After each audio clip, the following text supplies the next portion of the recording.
இங்கனக்குள்ளே புதுசாக துபாய்க்கு முனிசிபாலிட்டி வந்து புதுசாக ஒரு பில்டிங் கட்டிக்கிட்டு இருக்காங்க மக்களே.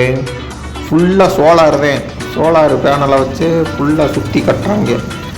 கட்டினா அது ஃபுல்லாக கரண்ட் வந்து சோலாரில் இருந்து எடுக்க போகிறாங்களாம். வேறு இன்ஜின் எதுவும் கிடையாது, சோலாரை வச்சு அது மூலமாகவே கரண்ட் உற்பத்தி பண்ணி அந்த பில்டிங் மொத்தமும் ரன் ஆக போதான்.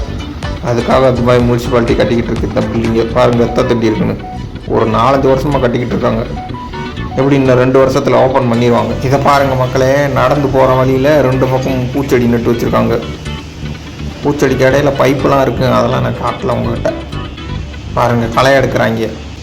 இந்த வரேன் பாருங்கள், களை எடுத்து புல்லை பிடுங்கி கொண்டுட்டு போய் அங்கிட்டு போட்டு தூக்கி கொண்டு போகிறாங்க. இதுதான் நடந்து போகிற பாதை.